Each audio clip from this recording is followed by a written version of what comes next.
Good morning. Welcome to Mahipal Reddy's GK House. This is Mahipal Reddy, Faculty of GK and Current Affairs. Last 20 days నుంచి మనం year round up చేస్తున్నాం. So last క్లాస్లో మనకు festival సీజన్లో editing videos available లేకపోవడంతో కొంచెం gap వచ్చింది. And last క్లాస్లో కూడా గ్రూప్ 1 గ్రూప్ 2 స్థాయిలో మనం శానిటరీ ప్యాడ్ స్కీమ్స్ని డిస్కస్ చేశాం. మీరు ఒకసారి వీడియో మొత్తం కనుక చూసినట్టుంటే మీకు ఎక్స్క్లూజివ్గా గ్రూప్ 2 గ్రూప్ 1 స్థాయిలో ఇన్ఫర్మేషన్ వస్తుంది. సో సెకండ్ థింగ్ ఏంటంటే భారతదేశంలో ఉన్న అన్ని రాష్ట్రాలలో చేపట్టిన శానిటరీ ప్యాడ్ పథకాలను కేంద్ర ప్రభుత్వంతో సహా అక్కడ డిస్కస్ చేశారు. సో ఒక రకంగా ఆ టాపిక్ సంబంధించి అది అల్టిమేట్ ఇన్ఫర్మేషన్. సో దాన్ని ఇతరులకు షేర్ చేయండి. అండ్ మన వీడియోస్ అన్నీ కూడా very very updated and scientific.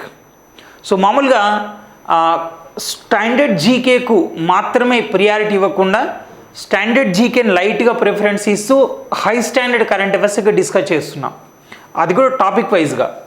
మీకు రాబోయే 6 monthsలో ఎప్పుడు కూడా మీకు ఎగ్జామ్ నోటిఫికేషన్ వచ్చినా ఈ కరెంట్ అఫైర్స్ని యాజ్ ఇట్ ఈస్గా యూజ్ చేసుకోవచ్చు. సో January 31st వరకు మీ కరెంట్ అఫైర్స్ ఇయర్ రౌండ్ మొత్తం అయిపోతుంది. సో మనం February 1st నుంచి డైలీ కరెంట్ అఫైర్స్ స్టార్ట్ చేయబోతున్నాం. సో February 1st నుంచి డైలీ కరెంట్ అఫైర్స్ నడుస్తుంది. అండ్ మధ్యలో అప్పుడప్పుడు అంటే మనకు వీడియోస్ అవైలబుల్గా ఎప్పుడైనా లేనప్పుడు డిస్టర్బెన్సెస్ జరగవచ్చు. అప్పుడు టెస్టులు కూడా కండక్ట్ చేయడం జరుగుతుంది. సో ఇది పూర్తి ఉచితంగా. సో కాబట్టి ఛానల్ లింక్ ఏదైతే ఉంటుందో దీన్ని మీకు సోషల్ ప్లాట్ఫామ్స్ ఓన్గా ఉంటాయో దాని మీద షేర్ చేయండి. సో ఎక్కువ మందికి దీనివల్ల బెనిఫిట్ జరుగుతుంది. ఎక్కువ మంది వ్యూవర్స్ వచ్చినట్టుంటే మనం ఇంకా దీన్ని ఎక్కువ స్థాయిలో తీసుకెళ్ళడానికి అవకాశం ఉంటుంది. సో ఇది 1 year వరకు ఫ్రీ. ఎప్పుడైనా ఎస్ఐ కానిస్టేబుల్ డిఎస్సి లాంటి నోటిఫికేషన్ సీజన్ వచ్చినప్పుడు వీటితో పాటు స్పెషల్గా మేము వీడియోస్ రికార్డ్ చేస్తాం. వాటికి మాత్రమే తీసుకున్న వాళ్ళకి చార్జ్ చేస్తాం. అది కూడా లెస్ మొత్తంలో, తక్కువ మొత్తంలో. సో ఈ డే టు డే యాక్టివిటీస్ అన్నీ కూడా మీకు పూర్తి ఉచితంగా యూట్యూబ్లో లభిస్తాయి. Just search as a Mahipal Reddy's GK house. So in this topic we will discuss about operations. Operation mean not a surgery.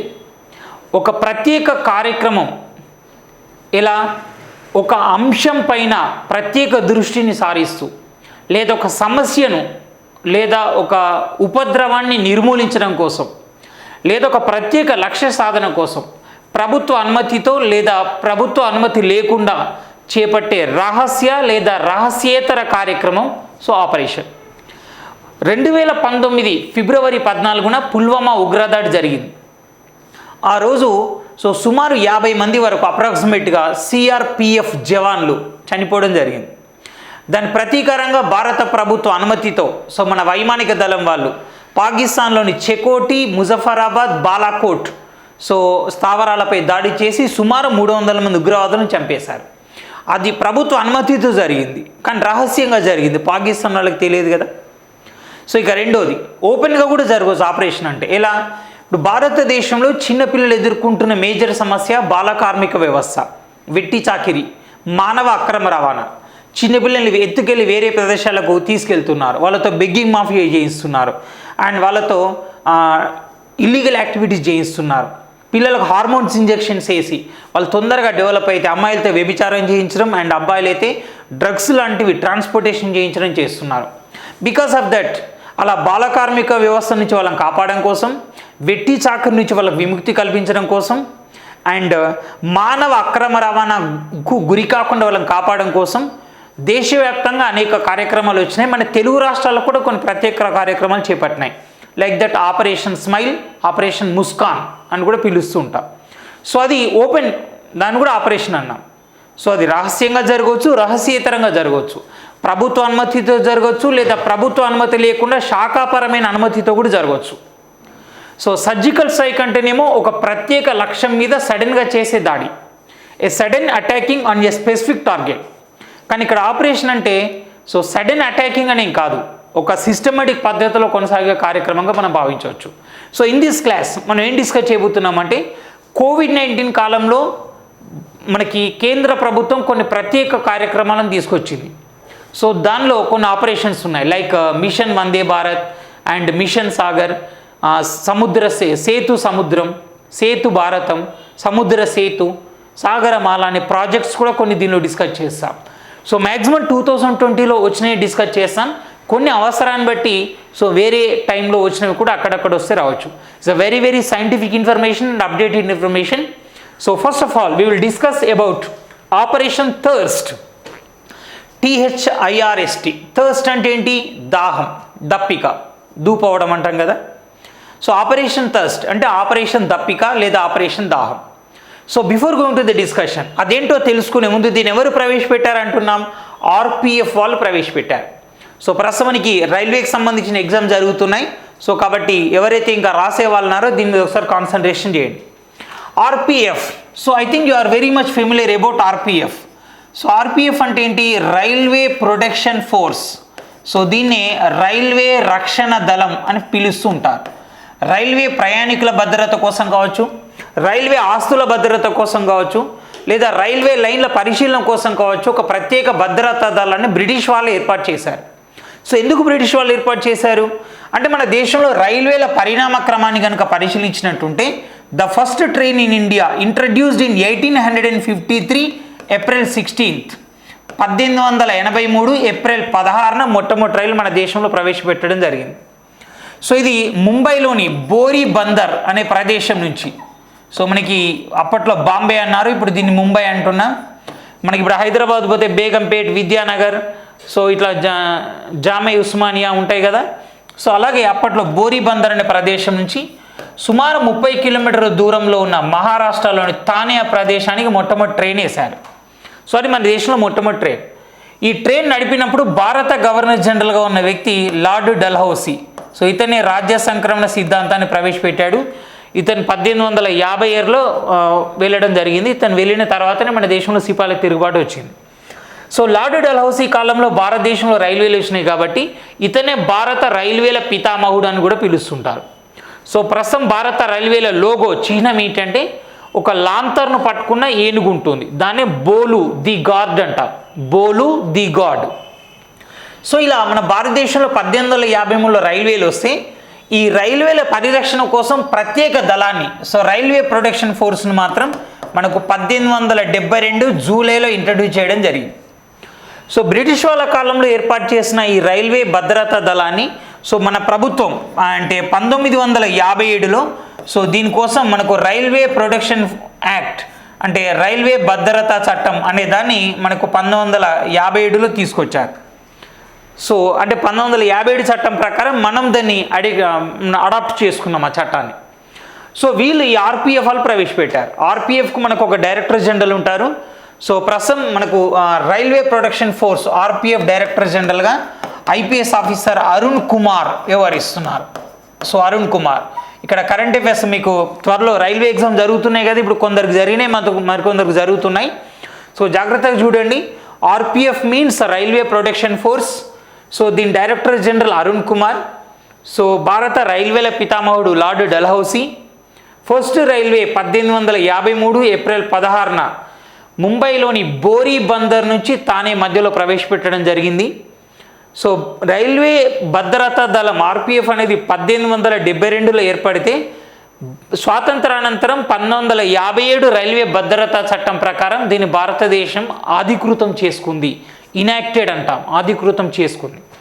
So వీళ్ళు ఈ ఆపరేషన్ థర్స్ట్ అని ప్రవేశపెట్టారు. సో ఇక్కడ మీకు ఫిగర్ ఏం కనిపిస్తుంది? ఇక్కడ RPF పర్సనల్స్ కొంతమంది కనిపిస్తున్నారు, ఇక్కడ వాటర్ బాటిల్ కనిపిస్తున్నాయి. ఏంటి ఇక్కడ ఇష్యూ ఏంటంటే, మనకు వచ్చే వ్యాధులలో ఎక్కువగా వచ్చే వ్యాధులు నీళ్ళ ద్వారానే వస్తాయి. కంటామినేటెడ్ వాటర్, కలుషితం చెందిన నీళ్ళ ద్వారా ఎక్కువ డిసీజెస్ వస్తూ ఉంటాయి. మామూలుగా ఎక్కడైతే రద్దీ ప్రదేశాలు ఉంటాయో ఆ రద్దీ ప్రదేశాల్లో వ్యాపారకాంక్షతో, లాభాపేక్షతో కొన్ని వ్యక్తులు, సంస్థల వాళ్ళు ఏం చేస్తారంటే అసురక్షితమైన నీటిని ప్యాకింగ్ చేసి అమ్ముతూ ఉంటారు.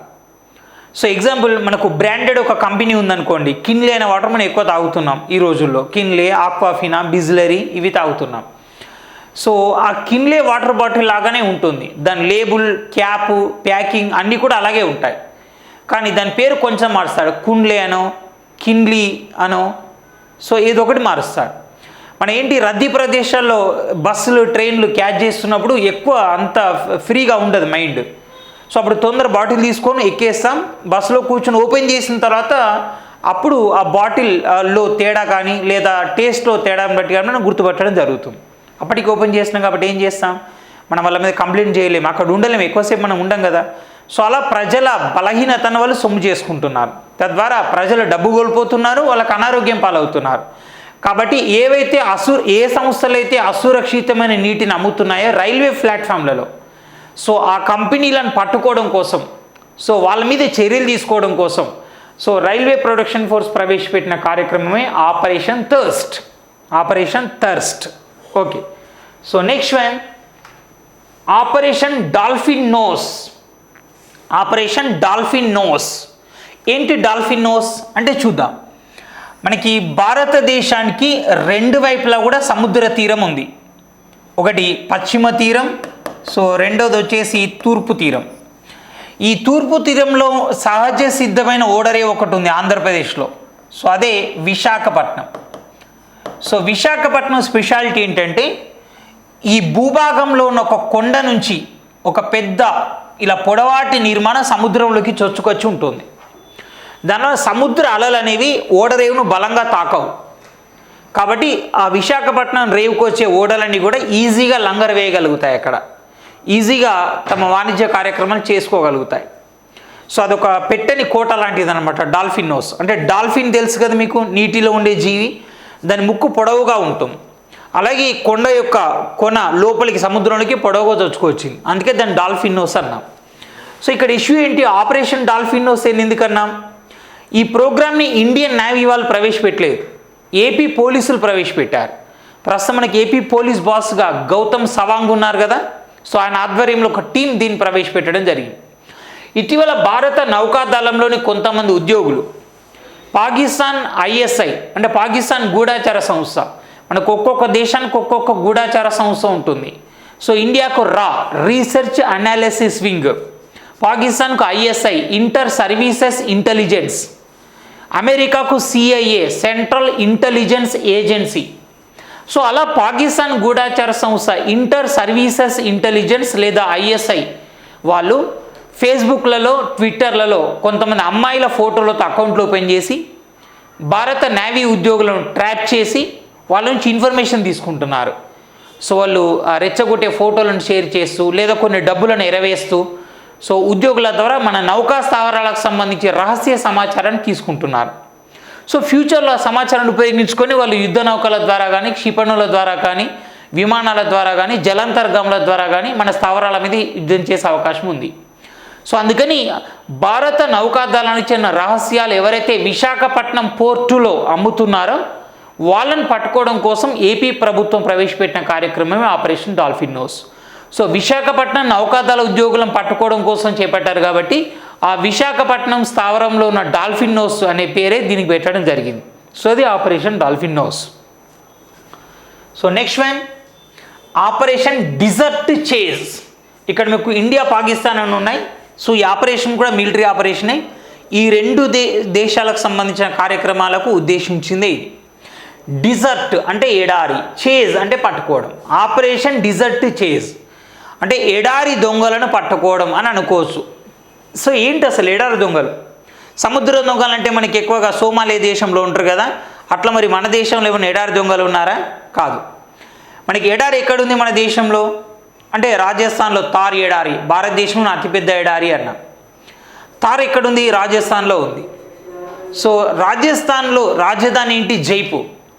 మనకు రాజస్థాన్ రాజధాని ఏదైతే జైపూర్ ఉందో ఆ జైపూర్ మిలిటరీ కేంద్రానికి చెందిన కొంతమంది ఉద్యోగులు మన ఆర్మీ స్థావరాలకు సంబంధించిన రహస్య సమాచారాన్ని పాకిస్తాన్ వాళ్ళకి అమ్మేస్తున్నారు. సేమ్ పద్ధతి. నేవీ ఉద్యోగులు నౌకా స్థావరాల సమాచారాన్ని ఏ విధంగా అమ్మాయిల ఎరలకు పడిపోయి అమ్మేశారు, ఇక్కడ కూడా ఆర్మీలో పనిచేస్తున్న ఉద్యోగులు, మిలిటరీ ఉద్యోగులు మన మిలిటరీ స్థావరాల రహస్య సమాచారాన్ని వాళ్ళకి అందిస్తున్నారు. సో అందుకని ఈ జైపూర్ కేంద్రంగా ఎవరైతే పాకిస్తాన్కు భారత ఆర్మీ రహస్యాలు అమ్ముతున్నారో ఆ ఆర్మీ ఉద్యోగులను పట్టుకోవడం కోసం మన భారత ప్రభుత్వం, భారత ఆర్మీ చేపట్టిన కార్యక్రమమే operation desert chase. Operation desert chase. So next వచ్చేసి ఇక్కడ మీ స్క్రీన్ మీద కనిపిస్తుంది ఏంది? ఆపరేషన్ మా. మా అంటే అమ్మ, మదర్ అని అర్థం. ఆపరేషన్ మదర్ అని అనొచ్చు, కానీ మనం అనకూడదు. కోడ్ ఏది పెట్టారో అదే అనాలి. ఆపరేషన్ మా అన్న. ఇక్కడ ఆపరేషన్ మా వచ్చింది కాబట్టి నేను ఆపరేషన్ అమ్మ గురించి చెప్పాలనుకుంటున్నా. సో గతంలో మనకు కర్ణాటకలో ఉండే ఒక freelance journalist and Gauri Lankesh ఎవరైతే ఉన్నారో ఆ గౌరీ లంకేష్ను కొందరు అతివాదులు చంపేశారు. ఆమెను చంపడం కోసం వాళ్ళు పెట్టిన పేరు ఆపరేషన్ అమ్మ. సో ఇది ఆపరేషన్ మా. మనకి జమ్మూ కాశ్మీర్లో ఉగ్రవాద కార్యకలాపాల నియంత్రణ కోసం పనిచేస్తున్న 15th బెటాలియన్ ఇన్ఫాంట్రీ ఏదైతే ఉందో దాని chief Kanwaljeet Singh, so lieutenant Kanwaljeet Singh, lieutenant general not lieutenant, so lieutenant general Kanwaljeet Singh దీన్ని ప్రవేశపెట్టారు. సో ఇక్కడ ఇష్యూ ఏంటంటే మామూలుగా కాశ్మీర్లో చాలామంది చిన్నపిల్లలు వెళ్ళి ఉగ్రవాదులతో చేతులు కలుపుతున్నారు. కాశ్మీర్ ఉగ్రవాదానికి ప్రధాన కారణం అక్కడ ఉన్న రాజకీయ పార్టీలు. సో కాశ్మీర్ని అభివృద్ధి చెందించకపోవడం అండ్ కాశ్మీర్లో అభివృద్ధి కార్యక్రమాలు కుంటుపడడం ఒకటి. రెండోది అక్కడ భౌగోళిక స్వరూపం వలన కూడా అక్కడ పని దొరకదు. సంవత్సరంలో 6 నెలలు మంచుతో కూడుకొని ఉంటుంది, ఇంకో 6 నెలలు వ్యవసాయ పనులు నడుస్తాయి. రవాణా సౌకర్యాలు పెద్దగా అభివృద్ధి జరగలేదు కాబట్టి ఎగుమతి దిగుమతులు పెద్దగా ఆశాజనకంగా ఉండవు. సో కాబట్టి కాశ్మీర్లో ఉన్న వాళ్ళు ఏం చేస్తున్నారు, పాకిస్తాన్ ఉగ్రవాదులు అందిస్తున్న డబ్బులకు ఆశపడి వాళ్ళకు సహాయం చేస్తున్నారు. సో యాక్చువల్లీ సహాయం చేస్తున్న వాళ్ళు చాలామందిలో భారత పైన వ్యతిరేకత కన్నా వాళ్ళ ఆకలి పోరాటం ఎక్కువగా ఉంటుంది. సో ఈ క్రమంలో చాలామంది చిన్నపిల్లలు తెలుసో తెలియకో ఉగ్రవాదులతో చేతులు కలుపుతున్నారు.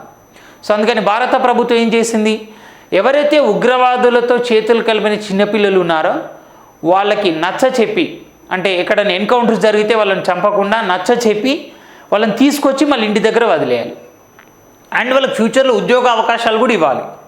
సో ఇది ప్లాన్ అన్నమాట. అంటే ఉగ్రవాదుల్లో చేరిన చిన్న వయసు గల కాశ్మీర్ పిల్లలను బాలలను మళ్ళీ తీసుకొచ్చి వాళ్ళ ఇంటి దగ్గర వాళ్ళ తల్లిదండ్రులకు అప్పచెప్పడం అనే ప్రధాన లక్ష్యంతో లెఫ్టినెంట్ జనరల్ కన్వల్జీత్ సింగ్ ప్రవేశపెట్టిన కార్యక్రమమే ఆపరేషన్ మా. ఇది చాలా సక్సెస్ఫుల్ అయింది, కాశ్మీర్లో ఒక సెన్సేషన్ ప్రోగ్రామ్గా మారింది. And now another operation, BSF launches operation Sudarshan to reinforce anti filtration grid ఇలాంగ్ Jammu and Punjab అని అన్నా. ఏంటో చూడండి. ఫస్ట్ ఇక్కడ బిఎస్ఎఫ్ అని అన్నాం. భారతదేశంలో అనేక పారామిలిటరీ బలగాలు ఉన్నాయి. ఎగ్జాంపుల్ తీసుకుంటే మనకు సిఆర్పిఎఫ్ ఉంది. సిఆర్పిఎఫ్ అంటే మనకి సెంట్రల్ రిజర్వ్ పోలీస్ ఫోర్స్ అని పిలుస్తాం. ఇది 1939లో ఏర్పడింది. ప్రస్తుతం దీని డైరెక్టర్ జనరల్గా ఏపీ మహేశ్వరి అనే వ్యక్తి పనిచేస్తున్నారు. ఇది కొత్త నియామకం, జాగ్రత్తగా చూడండి. ఇక రెండోది CISF. CISF means central industrial security force. ప్రస్తుతం ఈయనకి సుభోష్ జైస్వాల్ అనే వ్యక్తి డైరెక్టర్ జనరల్గా పనిచేస్తున్నాడు, కొత్త నియామకం. ఆ తర్వాత వచ్చేసి ఐటీబీపీ. దీన్నే ఇండో టిబెటన్ బోర్డర్ పోలీస్, అంటే ఇండియా టిబెట్ మధ్య సరిహద్దు రక్షణ కోసం ఏర్పడ్డ సంస్థ. దీని డైరెక్టర్ జనరల్గా ఎస్ఎస్ దేశ్వాల్ పనిచేస్తున్నారు. SS Deswal means Surjeet Singh Deswal. Similarly BSF కూడా ఒకానొక పారామిలిటరీ దళం. BSF means border security force. ఇది 1965 డిసెంబర్ 1న ఏర్పడింది. బోర్డర్ సెక్యూరిటీ ఫోర్స్ సరిహద్దు భద్రతా దళం అని పిలుస్తూ ఉంటారు. ప్రస్తుతం బోర్డర్ సెక్యూరిటీ ఫోర్స్ డైరెక్టర్ జనరల్గా మనకు రాకేష్ ఆస్థానా అనే వ్యక్తి పనిచేస్తున్నారు. రాకేష్ ఆస్థానా మనకి 1984 క్యాడర్కు చెందినటువంటి, అంటే 1984 బ్యాచ్కు చెందినటువంటి Gujarat cadre IAS officer, IPS officer. ఆయన సిబిఐలో కూడా కొంతకాలం పనిచేయడం జరిగింది. అప్పట్లో ఈయన నియామకం కొంచెం వివాదాస్పదం కూడా అయింది. ఈ బిఎస్ఎఫ్ వాళ్ళు రీసెంట్గా ఏం ప్రవేశపెట్టారు, ఆపరేషన్ సుదర్శన్ అనే దాన్ని ప్రవేశపెట్టారు. ఏంటి ఆపరేషన్ సుదర్శన్? ఇప్పుడు సుదర్శన చక్రం అంటే తెలుసు కదా. విష్ణు సుదర్శన చక్రాన్ని వదులుతాడు. సుదర్శన చక్రం ఎవరి తలనైనా ఖండిస్తుంది, ఎవరిని వదలదు, అన్యాయాన్ని దుష్టులను శిక్షిస్తుంది, సో మంచి వాళ్ళని రక్షిస్తుంది. అది సుదర్శన్ చక్రం ప్రత్యేకత. సో ఈ మధ్యలో ఏంటంటే భారతదేశానికి మేజర్గా ఎక్కువ చొరబాట్లు పంజాబ్ నుంచి అవుతున్నాయి, జమ్మూ కాశ్మీర్ నుంచి అవుతున్నాయి. సో ఈ పాకిస్తాన్కు భారత్కు మధ్య ఈ రెండు రాష్ట్రాలు కీలక సరిహద్దులు.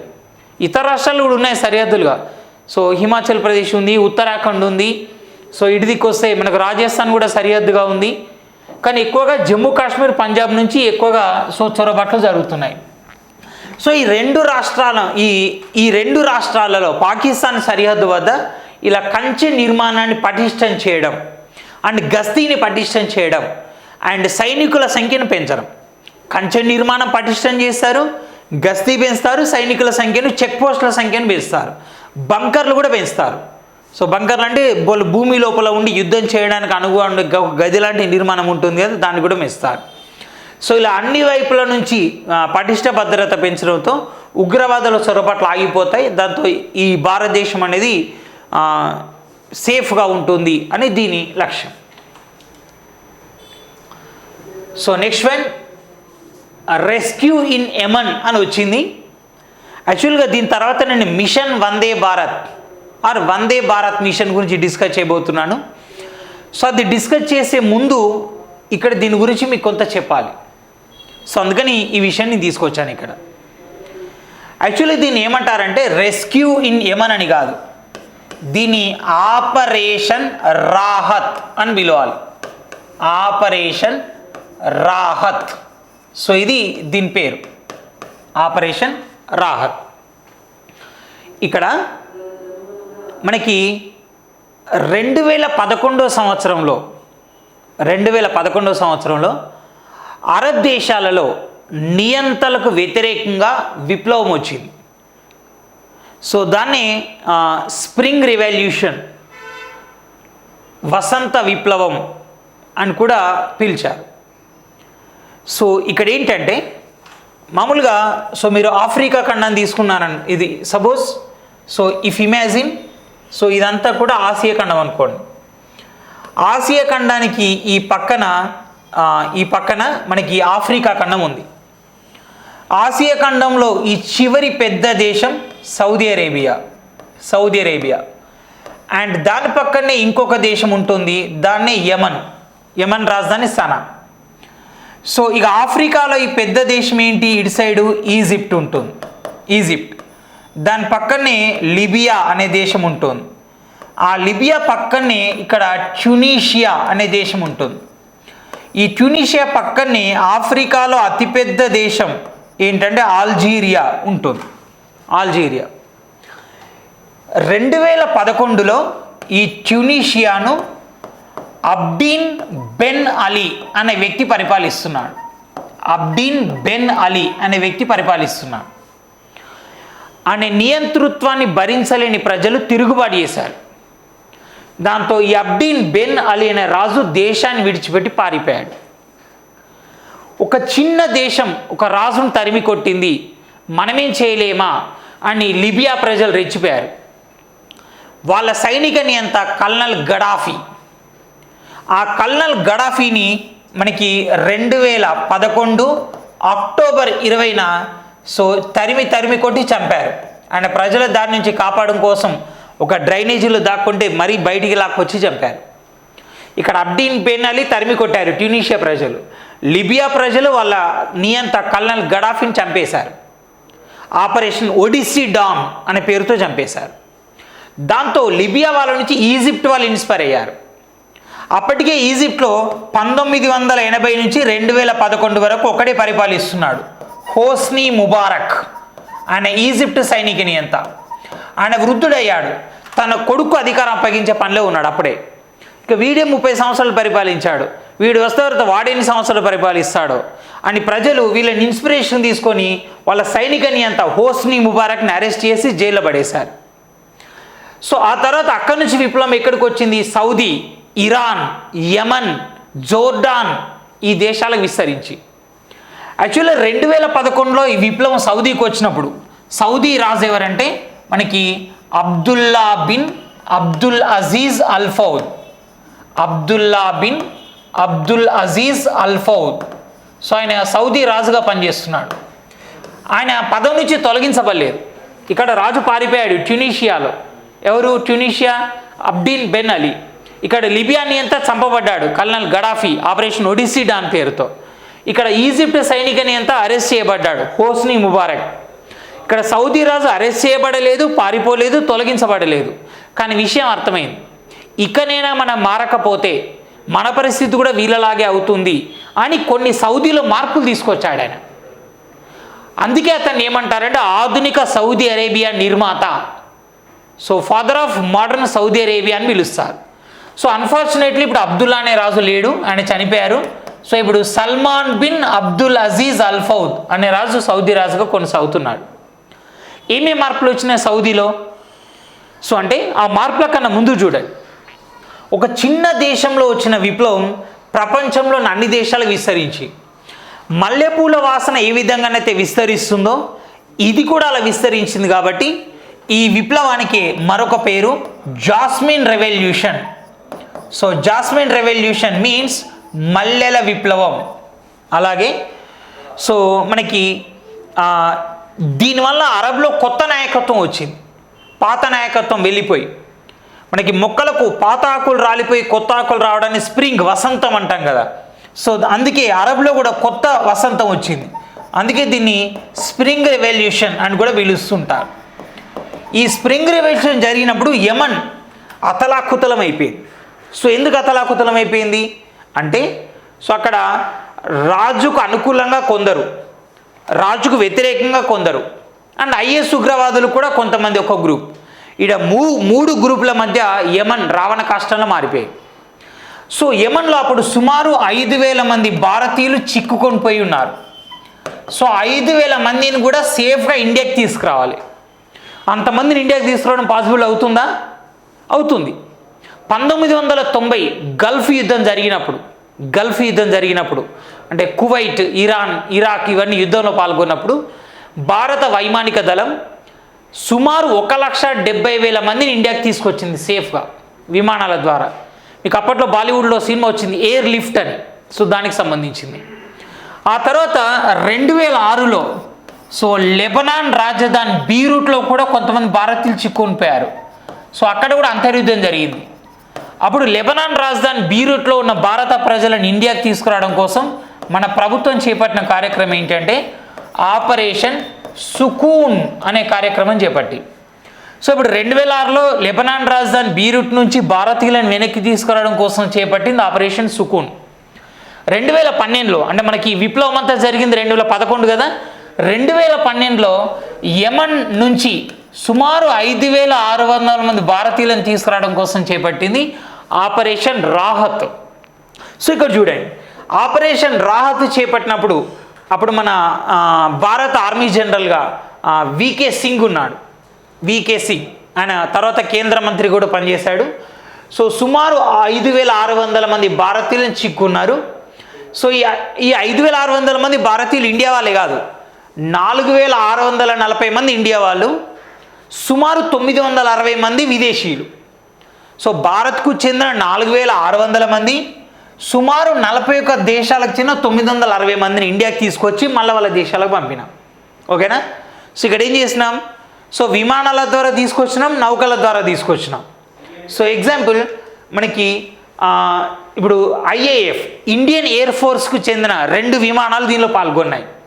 C-17 గ్లోబ్ మాస్టర్, ఇది అమెరికా నుంచి తీసుకొచ్చిన యుద్ధ విమానం. సో దాని ద్వారా 600 ప్యాసింజర్స్ వచ్చారు ఇండియాకు. అలాగే 3 ఎయిర్ ఇండియా ఫ్లైట్లు, అలాగే 3 నౌకలు, INS ముంబై, INS అంటే ఇండియన్ నేవల్ షిప్ అని, అలాగే INS తర్కాష్, INS సుమిత్ర, ఈ 3 నౌకలు భారత వైమానిక దళానికి చెందినటువంటి 2 C-17 గ్లోబ్ మాస్టర్ విమానాలు అమెరికా నుంచి వచ్చినాయి. అలాగే భారత పౌర విమానయాన శాఖకు చెందినటువంటి ఎయిర్ ఇండియాకి చెందినటువంటి 3 విమానాలు అండ్ 3 నౌకలు, INS Mumbai, INS Tarkash, INS Sumitra. So దీని ద్వారా 5,600 మంది భారతదేశానికి వచ్చారు. దానిలో 4,640 మంది ఇండియా వాళ్ళు అండ్ 41 దేశాలకు చెందిన మిగతా 960 మంది, అంటే మొత్తం 42 దేశాలకు చెందినటువంటి 5,600 మంది, అంటే 41 విదేశాలు ప్లస్ ఇండియా. సో భారత్ గతంలో కూడా చేపట్టింది. ఇప్పుడు చూడండి 2011లో లిబియా దేశంలో, ఇప్పుడు ఇప్పటిదాకా చెప్పాం కదా, కల్నల్ గడాఫీని చంపేశారు అక్కడ ప్రజలు, ఆపరేషన్ ఒడిసిడా అని పేరుతో. అప్పుడు అక్కడ కూడా భారతీయులు ఉన్నారు. వాళ్ళను ఆపరేషన్ సేఫ్ హోప్ కమింగ్ అనే పేరుతో తీసుకొచ్చినాం, సేఫ్ హోప్ కమింగ్. సో ఇప్పుడు లిబియా నుంచి భారతీయులు వెనక్కి రావడం కోసం operation safe hope coming, home coming, safe hope coming. అలాగే 2006లో బీరూట్ నుంచి భారతీయులను తీసుకురావడం కోసం ఆపరేషన్ సుకూన్. అలాగే 2012లో మనకి ఆపరేషన్ రాహత్, ఇక్కడ యమన్ నుంచి తీసుకురావడం కోసం. ఇప్పుడు యమన్ నుంచి ఎట్లా తీసుకొచ్చారు చెప్పాం కదా, ఇది భారతదేశం, ఇది ఆఫ్రికా ఖండం, ఇది ఆఫ్రికా ఖండం, ఇదంతా ఆసియా. ఆసియాలో ఈ దేశం ఏంటంటే సౌదీ, ఈ దేశం సౌదీ, ఓకేనా.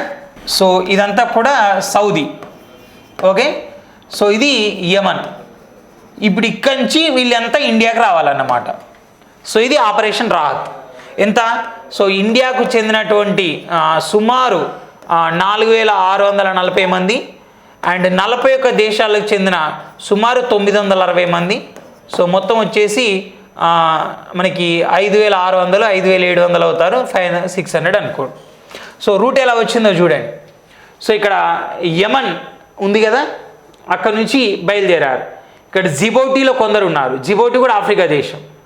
సో అక్కడ నుంచి ఇలా 1040 నాటికల్ మైల్స్ వచ్చిన తర్వాత ఇక్కడ షెల్టర్ ఏర్పాటు చేశారు. అక్కడ నుంచి మళ్ళీ కొంతమందిని ముంబైని, కొంతమందికి కొచ్చికి షిఫ్ట్ చేయడం జరిగింది. సో ఇది ఆపరేషన్ రాహత్. సిమిలర్లీ అలాంటి పెద్ద ప్రోగ్రామే మిషన్ వందే భారత్ అని అన్నాం. సో ఏంటి మిషన్ వందే భారత్ అంటే ఒకసారి చూద్దాం.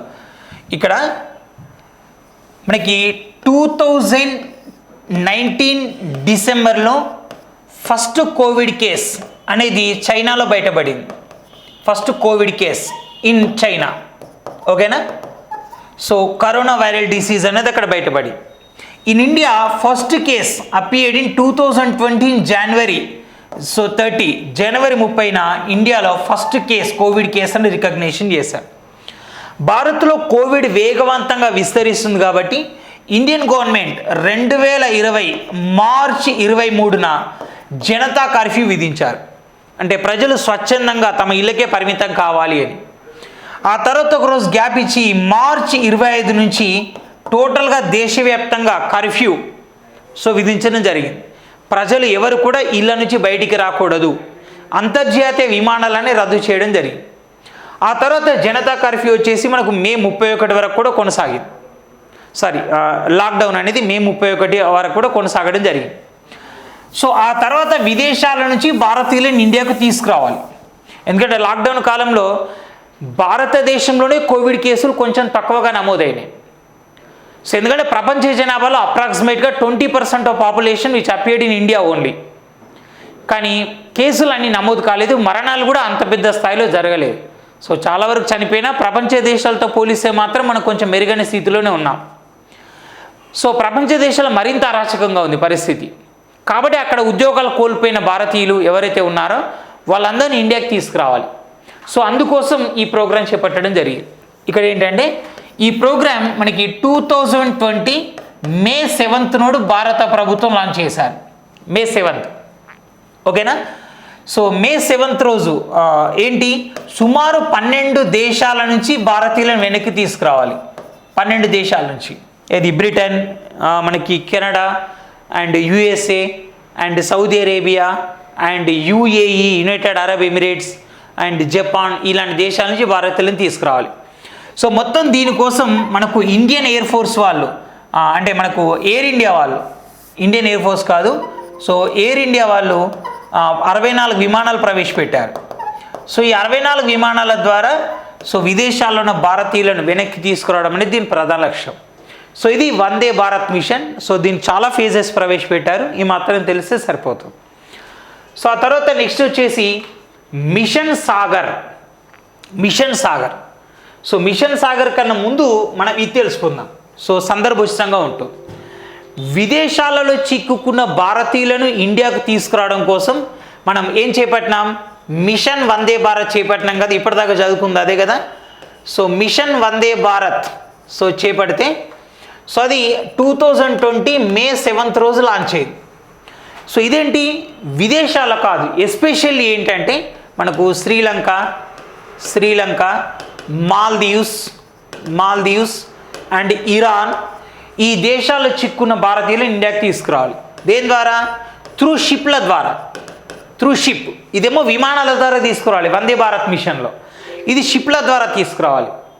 సో ఈ ప్రోగ్రామ్ని 2020 May 5th రోజే లాంచ్ చేశారు. చూడండి, మీకు కొన్ని పేపర్లో May 8th అని వస్తుంది. అంటే భారతదేశం నుంచి పంపిన నౌకలు ఆ ప్రాంతాలకు చేరేటప్పటికి May 8th అయింది. ఇప్పుడు మనం చెన్నై నుంచి అండమాన్ నికోబార్, రెండు మన దేశమే, చెన్నై మన దేశమే, అండమాన్ నికోబార్ మన దేశమే, 70 గంటలు పడుతుంది, అప్రాక్సిమేట్లీ 3 రోజులు. విశాఖపట్నం నుంచి పోవడానికి 64 గంటలు పడుతుంది. మరి మన దేశం నుంచి మాల్దీవ్స్కి శ్రీలంకకు పోవాలంటే టైం పడుతుంది కదా, శ్రీలంక అంటే దగ్గర అనుకోగానే మాల్దీవ్స్, సో 3 days పడుతుంది. సో అవి May 5th రోజు ఇక్కడ ప్రవేశపెడితే May 8th రోజు మాల్దీవ్స్ రాజధాని మాలేకి చేరినాయి. కాబట్టి మనం May 5th అనే కౌంట్ చేయాలి. సో May 5th రోజు లాంచ్ చేశారు. ఏంటి? నౌకల ద్వారా వెనక్కి తీసుకురావాలి. దీనికోసం ఉపయోగించిన నౌకలు ఏంటంటే ఒకటి ఐఎన్ఎస్ జలాశ్వ, సో ఇంకొకటి INS Magar.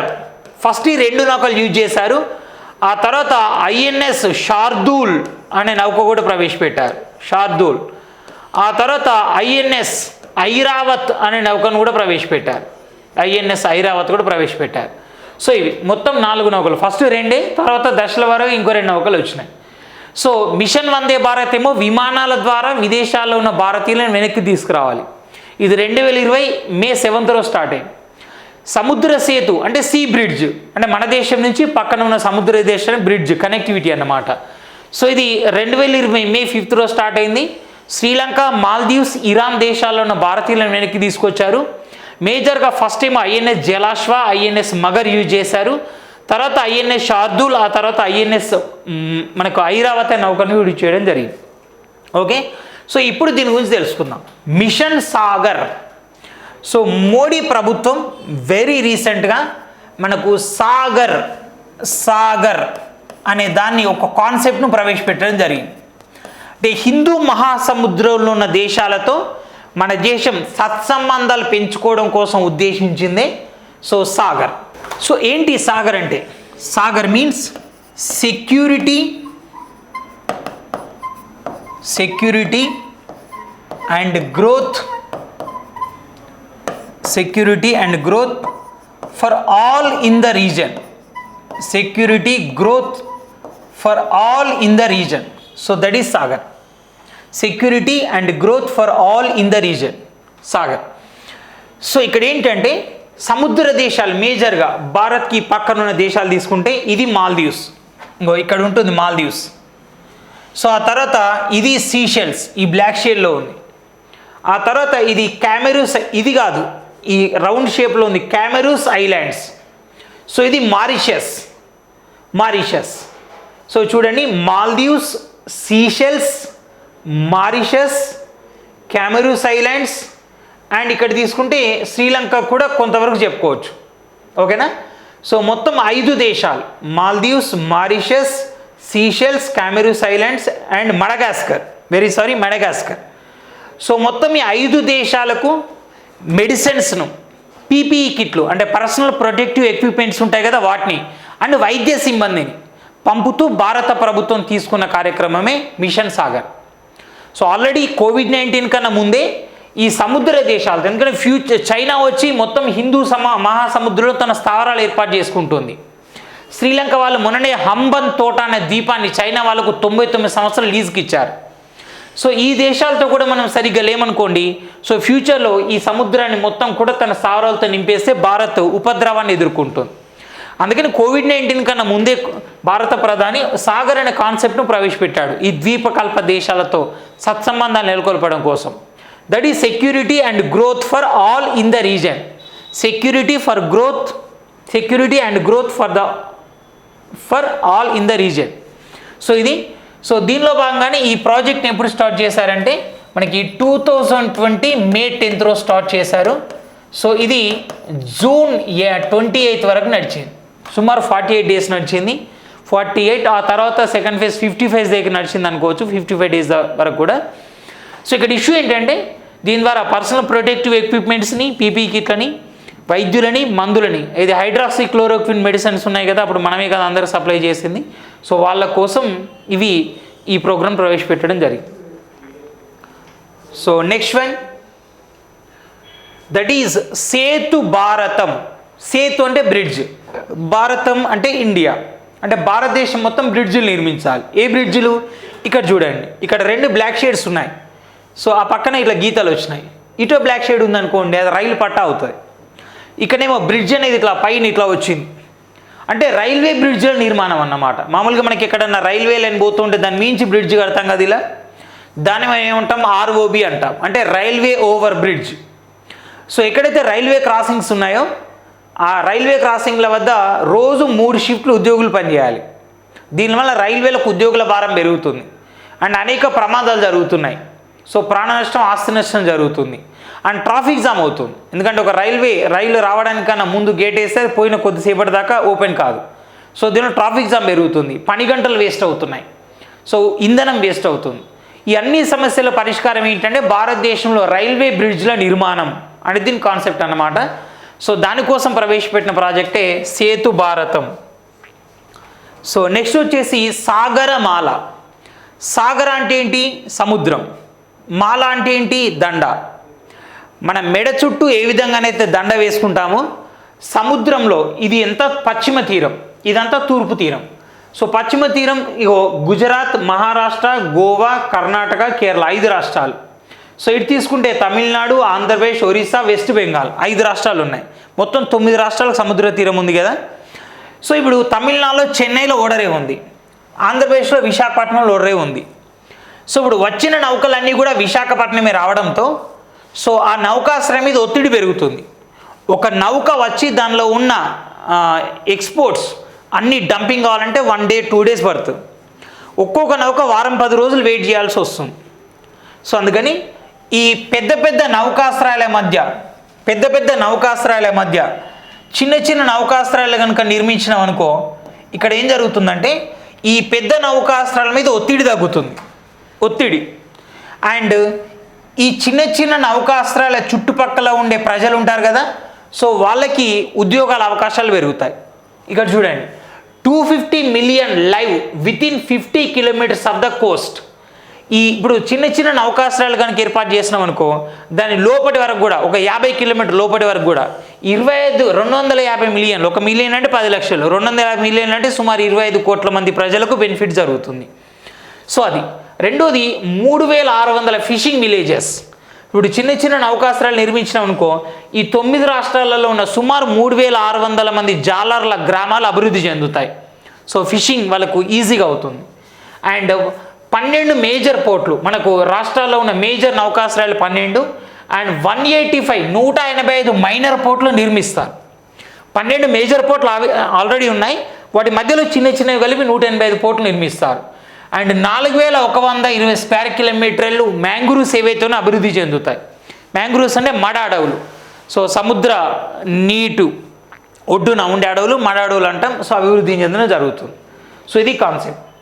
And last one Setu Samudram. Setu భారతం అంటే భారతదేశంలో బ్రిడ్జ్ల నిర్మాణం. సేతు సముద్రం అంటే సముద్రంలో ఉన్న బ్రిడ్జ్, అంటే సముద్రంలో బ్రిడ్జ్ కడుతున్నారా అంటే ఏంటో చూడండి, ఇది భారతదేశం, ఇది శ్రీలంక.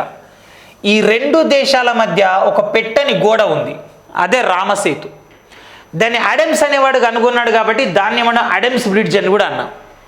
ఇప్పుడు భారతదేశానికి ఇలా బ్రిడ్జ్ ఉంది కదా, ఈ పక్క నుంచి అంటే ఇంగ్లాండ్, ఫ్రాన్స్ ఈ దేశాల నుంచి వచ్చే నౌకలన్నీ కూడా ఇలా తిరిగి ఇలా పోవాలి, సింగపూర్, జపాన్కు ఇలా వెళ్ళాలంటే. దీనివల్ల సుమారు 15,000 కిలోమీటర్ల దూరం పెరుగుతుంది. అదే ఈ రామసేతును కనుక కట్ చేసావనుకో, సో 15,000 కిలోమీటర్ దూరం తగ్గుతుంది. అండ్ మనం ఇప్పుడు దగ్గర అండమాన్ నికోబార్ పోవాలంటేనే ఎంత 1100 కిలోమీటర్లు. సో 3 డేస్ దాకా పడుతుంది. సో ఇది 15,000 అంటే దగ్గర 10 డేస్ పడుతుంది, అది మిగులుతుంది. అండ్ ఇక్కడ తమిళనాడులో ట్యూటికోరిన్ అనే ఓడరేవు, దాన్ని ఇప్పుడు తుత్తుకుడి అంటున్న అభివృద్ధి చెందుతుంది. కాబట్టి రామసేతును ఒక 380 మీటర్ల వరకు తీసేయాలి. 2008లో మన్మోహన్ సింగ్ ప్రభుత్వం ప్రాజెక్ట్ చేపట్టి దాన్ని అనేక మంది హిందువులు వ్యతిరేకించడం. సో ఇది చూడండి, 2 దేశాల మధ్య ఉన్న పెట్టని గోడ. సో ఇది కొన్నక్కల పైన ఉంటుంది, కొన్నక్కల లోపలికి ఉంటుంది, ఎక్కడ మాత్రం బ్రేకేజ్ ఉండదు. సో రాముడు రావణాసురుని వధించడం కోసం అప్పట్లో నిర్మించిన బ్రిడ్జ్ అని చెప్తూ ఉంటారు. సో దాంతో అప్పటి యూపీఏ ప్రభుత్వం ఏం చేసింది, రాజేంద్ర కే పచౌరి కమిటీ నియమించింది. సో ఆయన ఇచ్చిన తీర్పు మేరకు సో ఈ ప్రాజెక్ట్ ఆపేశారు. వాళ్ళ కమిటీ ఏం చెప్పిందంటే, ఇది బ్రిడ్జ్ కనుక ఎవరు కట్టారనే విషయం పక్క పెడితే, ఇది తీసేస్తే కేరళ ఫ్యూచర్లో వైట్ వాష్ అవుతుంది, తమిళనాడు కూడా చాలా బాగా దెబ్బతింటుంది, కాబట్టి ఇది పర్యావరణ విపత్తు కారణమవుతుంది, తీసేయకూడదని చెప్పారు, అది ఆపేశారు. సో ఇది ఈ క్లాస్లో మనం చర్చించిన ఆపరేషన్లు, ప్రాజెక్టులు. సో మరిన్ని కొత్త అంశాలు తర్వాత క్లాస్లో కలుద్దాం. సో మరీ చెప్తున్నాను, మీకు వెరీ అప్డేటెడ్ ఇన్ఫర్మేషన్ ప్రొవైడ్ చేస్తున్నాను. సో దీని మ్యాక్సిమం ఈ లింక్స్ని షేర్ చేయండి అండ్ మీరు మరింత సమర్థవంతమైన సబ్జెక్ట్ను పొందండి. Thank you, all the best.